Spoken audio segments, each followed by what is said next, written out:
Professor Dirk Kotzé. He's Professor in Political Science at the University of South Africa, or UNISA. Professor Kotzé, thank you so much for speaking to us. Let's just get straight to the crux of the matter. The particular behavior that Gwede Mantashe is complaining about, the organizational challenges, he has said before, and he did raise it, I think it was in 2012 when he was the Secretary General. What is different now, if at all anything? Or are we saying the behavior has worsened? Well, I think it has to some extent worsened. When he was Secretary General twice at the two national conferences, as the Secretary General of the ANC in 2012 and 2017, he warned against these things in the organizational report of the ANC. And he stressed the mismanagement at provincial and regional and local or branch level.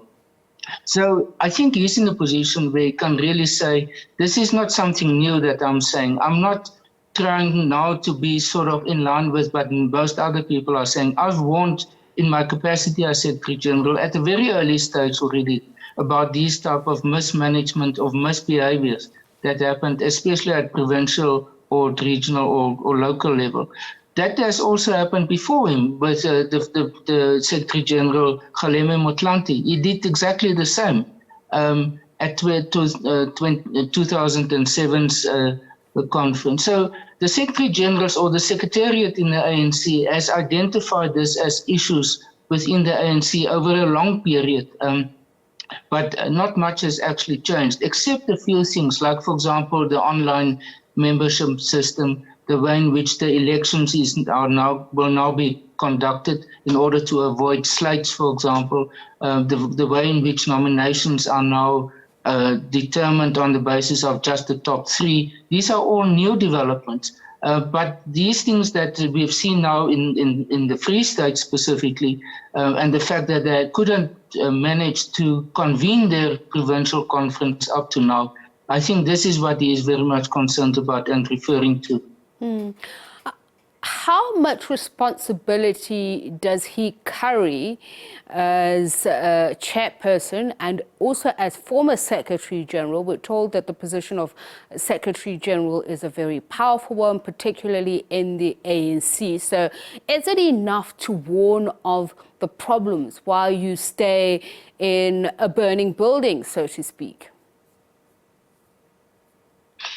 Yeah, I think he has to answer to some of to many of the problems in the ANC. I've witnessed it myself in the interaction between him and his deputy Jesse Duarte of serious problems at the previous conference that I happened to be there, and she ultimately had to explain to her the problems and what must be done. So I think he has been sort of in this joint position of, on the one hand, is playing the role of now also of national chairperson, but then of Secretary General and being in government. And I think this is where, after his appointment as election as national chairperson, he became actually have sort of joint responsibilities, that of being a minister and a very prominent a minister in a very serious position, affecting energy and ESCOM and all the matters that we are aware of, as well as being having to lead the ANC from a more, I would say, ceremonial position as national chairperson, but still one of the top six and therefore very influential. You speak about his role as energy minister.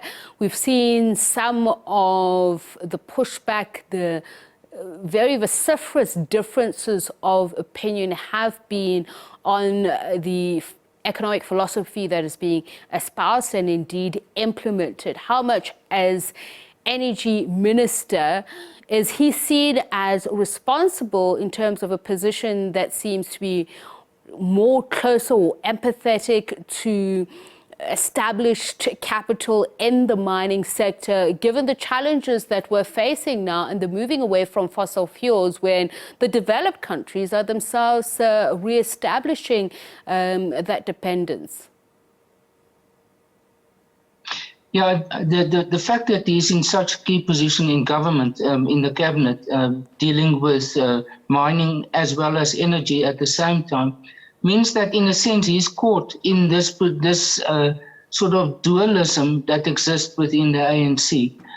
So on the one hand, he's sometimes seen as one of the so-called obstacles to the change in the principles of the energy sector, to open it up, to, in a sense, make it more open to the private sector or private generating companies. But at the same time, he wants to protect also the traditional interest of that. Is their association with the trade union movement, especially the National Union of Mine Workers. He's a former General Secretary of the National Union of Mine Workers. And therefore, he's caught between different interests. It's the interest of the ANC on the one hand, and the role that he played as part of the top six, and on that of being in a key position where innovatively they will have to think about a new situation for the energy sector in South Africa. And I think therefore he has become actually a contested figure for many people, depending from which point of view you look at it. And therefore also in some cases, some people will argue part of the problem within the ANC, despite the fact that he doesn't necessarily see it himself or acknowledge that he's playing that role, and the role that he's actually warning against or arguing against in terms of other persons, other ministers or former presidents, that he also accused of that they are speaking and criticizing President Ramaphosa in public instead of using the internal mechanisms like the NEC meetings in order to do that. I just listened to another political commentator a short while ago just commenting about the situation in the Free State, saying this is almost the beginning of what's more to come, more chaos. And if Gwede Mantashe is warning against the abuse of power, we know that many politicians get into politics because it's that proximity to power and influence that they want. Do you concur that the fight for positions is about to be literally gloves off in the coming days? Yeah, I think the conference of the ANC will be a very decisive one for persons like Gwede Mantashe, because it might mean the end of his career in the top structures of the ANC. At the moment, it doesn't look very sort of good for him in terms of his re-election as national chairperson. Then he's left with his position in government, and in about 18 months' time, there might be a completely new dispensation. We don't know yet how it's going to look like, but many of the ANC top leaders, especially those in government, might not necessarily be there after the 2024 election. So the ANC's conference is certainly very decisive in two ways. First of all, for their positions within the ANC, and it looks like the top six, for example, that there's going to be quite an overhaul in terms of new members coming in and the incumbents, most of them moving out. But then at the same time, how that will position them also for the 2024 election. And in order to be able to sort of position the party, the ANC, in terms of how they are going to approach it from a leadership point of view and from a strategic point of view, especially if they have to start to prepare for some form of, and we don't know yet how it's going to look like, but some form of a coalition dispensation.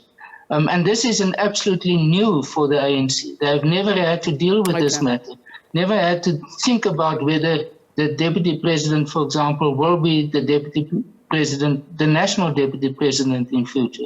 All right. Thank you so much for speaking to us, Professor Dirk Kotzé, who's a political analyst at UNISA.